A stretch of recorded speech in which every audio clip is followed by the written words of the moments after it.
Well, this short didn't waste any time showing some fun details. We have a picture of our current target's car with the notes, "Wow, not a hybrid? Wife took the kids, loser, and what a bitch car." Weirdly enough, that's more data than we actually have on his file. Target, Joe Smo, love that name. Location, backwards ass New Mexico. Description, I mean, just look at him, you know? Info, loitered racistly. While we don't exactly know what that last part means, it is weird that for the first time we have a target with not a lot of info on him.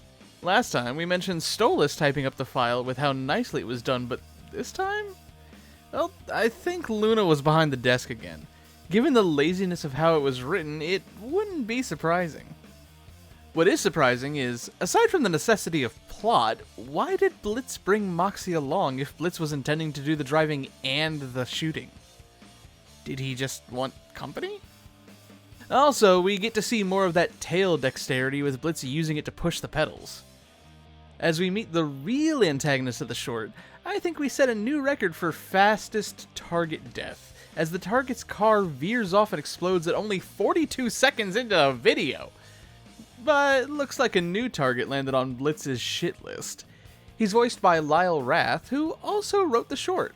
And I hear you, Blitz. I also hate shitty drivers. He even rear ends a food truck with a delightfully punny name, Quesadilla with you.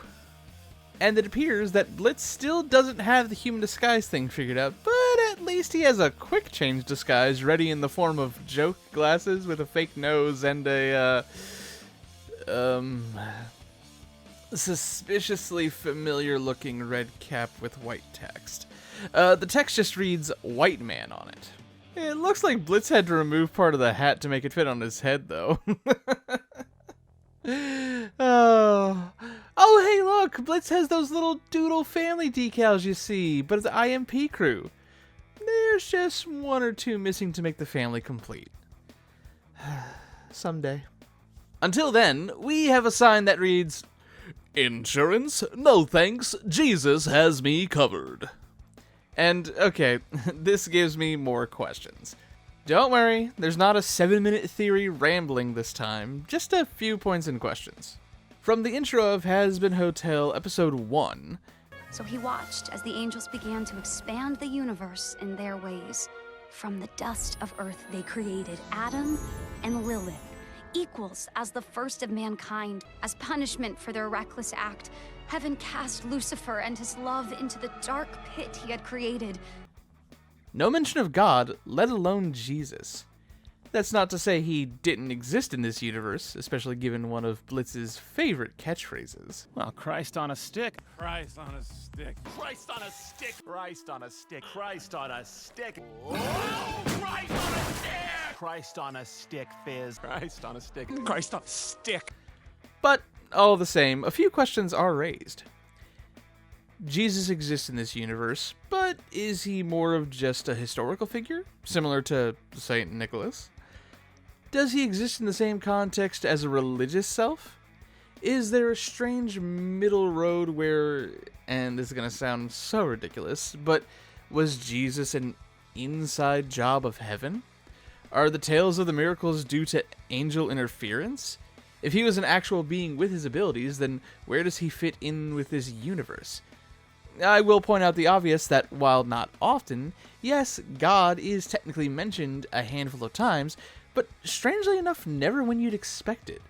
As we said, he's not mentioned in the origin story from the intro to Hazbin, and even when Charlie and Vaggie are in heaven, God is never brought up. So do the father and son just sit around doing nothing and just take all the credit? I doubt we'll really get an answer, but it makes you think a little. Anyway, moving on. I don't know what's scarier. This guy's ability to move, let alone speak after losing his back? Or Blitz apparently being psychic via road rage? What do you think he's in such a hurry for? I don't know. Probably to go blow his fucking son. I need to be the first one there to blow him. Yeah, I told you that when he first cut me off. Now get in the car. But I do love that Moxxie's gun has music notes on it. I'm not sure if we mentioned it in a previous video, but we're gonna mention it now just in case. Also, it's kind of interesting that we've had a few targets that kind of connect to those on the mission at a deeper level. Here we have Moxxie taking out an abusive father. That must feel cathartic in a way. And last time we obviously had the orphan connection with Loona. Hell, you can even argue that Blitz dealing with the whole chupacabra nonsense connects with his childhood of being a sideshow attraction from his days in the circus. Kinda makes us wonder and worry about a short where Millie has to focus on a target. We already had a little look into her life with Hell's Bells, but if we get a mission where she has to deal with something from her past, things could take an interesting turn. And the last thing worth noting is a billboard that reads, "You are now leaving New Mexico." Was it the meth? Clearly a reference to Breaking Bad. It was a simple short, but a relatively fun one at least. Oh, maybe relatively wasn't the best word to use. But anyway, we'll catch you next time. Hey there, everyone. This is your radio demon. Your favorite jester! And the greatest imp in all of hell. It's your vocal chameleon here. Just wanted to thank you so much for watching this video. We hope you liked it, and if you did, there's lots of ways you can support us. If you're a fan of our memes and streams, we have lots of crazy merch, with plenty more to come. References to our various playthroughs, or just running gags for the streams. We even have little bosom buddies so we could be in your shirt pocket. So cute! We also have our Patreon. Joining at select tiers gives you access to join our Discord, exclusive downloads, and even join us on streams. Links to all of these are in the description. Fall on down. Stay a while, won't you?